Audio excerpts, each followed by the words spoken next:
اس طرح ادا کرتے ہیں تاکہ لکھتے وقت ہمیں دشواری کا سامنا نہ کرنا پڑے۔ اسی سلسلے میں سواد کو دیکھیں تو سواد کی ادائیگی، اگر آپ میرے منہ کی جو بناوٹ ہے اس کو دیکھیں سواد ادا کرتے وقت، تو ہلکا سا گول ہو جاتا ہے، اور منہ کو ہلکا سا گول کرنے کے بعد جب ہم سواد کا حرف پڑھتے ہیں تو تحریر کرتے وقت ہم سے املا کی غلطی انشاءاللہ ہرگز نہیں ہوگی۔ جیسے سراہی، جیسے خاص، جیسے سمد اور مصدر، جب ہم اس کو واضح طور پر صرف اپنی یادداشت کے لیے استعمال کریں گے، مصدر اور سراہی یا خاص، تو جب اس طرح سے ہماری املا میں دشواری نہیں ہوگی۔ اسی طرح کاف اور قاف، جب ڈنڈے والی کاف جس سے کتاب لفظ بنتا ہے اس کو ہم ادا کرتے ہیں تو اس کو ہم زبان کے درمیانی حصے سے ادا کرتے ہیں، کتاب۔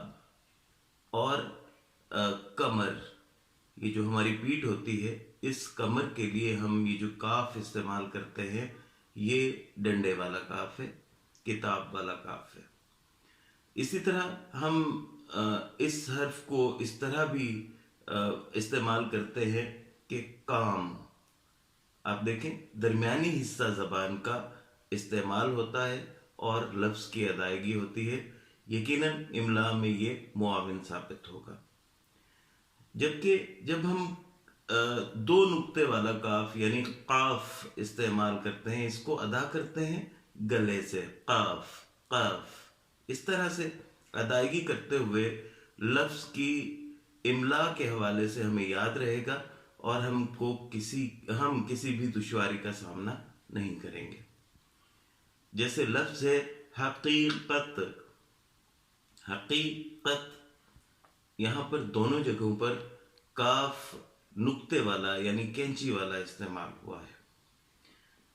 اسی طرح ہم دیکھیں کہ کچھ حروف کے حوالے سے جب ہم جوڑ توڑ کرتے ہیں، آج کل کتابوں میں جو طریقہ درج ہے وہ ہے ہم ابا لکھتے ہیں تو وہاں لکھا جاتا ہے الف جمع بے جمع الف، یعنی ہم الف بے اور الف سے ابا بنا دیتے ہیں، جبکہ حقیقی طور پر اردو میں جو رائج طریقہ ہے جوڑ توڑ کا وہ ہے تمام اعراب کے ساتھ پڑھنا۔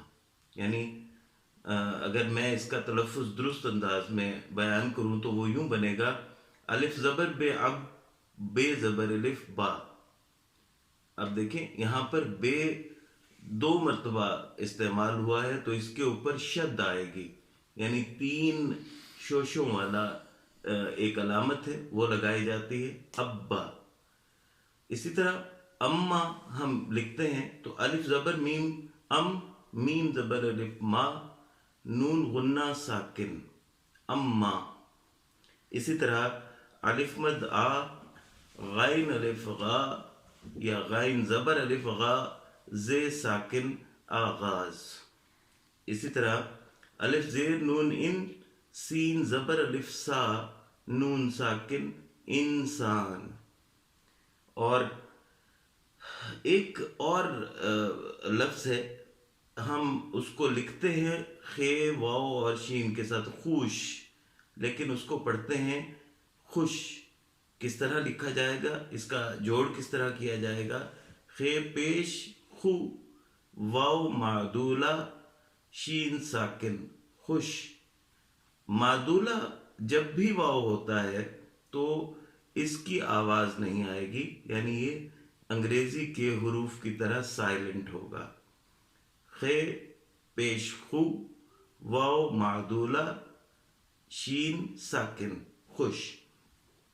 اسی طرح زام، زے زبر زا، عین زبر میم ام، زعم۔ ہم اس کو عام طور پر زوم پڑھتے ہیں جو غلط ہے، زام لفظ ہے، عربی الاصل لفظ ہے۔ اسی طرح اعلان ایک لفظ ہے، الف زیر عین اے، لام زبر الف لا نون ساکن، اعلان۔ اور ماحول، اس کو ماحول بھی پڑھتے ہیں لوگ، یہ غلط ہو جاتا ہے، املا میں بھی دشواری ہوتی ہے۔ میم زبر الف ما، ہے زبر وا ہاؤ لام ساکن، ما ہاؤل، اس طرح اس کو درست استعمال کیا جاتا ہے۔ اسی طرح جیم زبر بے جب، اب بے جب ہم ساکن ہوتی ہے تو ضروری نہیں ہے ہم اس کے جزم کا یا اس کے ساکن ہونے کا اعلان کریں، جیم زبر بے جب ہو سکتا ہے۔ اسی طرح تے زبر بے تب ہم اسی وزن پر پڑھتے ہیں۔ اس کے بعد جو لفظ ہے وہ ہے نقصان۔ اب عام طور پر کیا ہوتا ہے کہ اس کو نقصان پڑھا جاتا ہے، جبکہ حقیقی طور پر یہ لفظ نقصان ہے۔ نون زبر کاف نق، صاد زبر الف سا، نون ساکن، نقصان۔ اور اسی طرح ایک لفظ دماغ پڑھا جاتا ہے، دال زیر میم، دال زیر دی، میم زبر الف ما، غین ساکن، دماغ۔ تو یہ ہے وہ الفاظ جن کا درست طریقے سے جوڑ کرنا آج میں نے آپ کو سکھایا ہے۔ امید ہے آپ ان حروف کے استعمال کو بھی باقاعدہ طور پر اپنی مشق کا حصہ بنائیں گے، اور اس کے بعد ان الفاظ کا جوڑ کر کے ان کے ہم وزن الفاظ ڈھونڈیں گے اور ان کی باقاعدہ طور پر مشق کریں گے۔ یوں انشاءاللہ آپ لوگوں کو بہت کچھ سیکھنے کا موقع ملے گا۔ دعاؤں میں یاد رکھیے گا، اپنا خیال رکھیے گا۔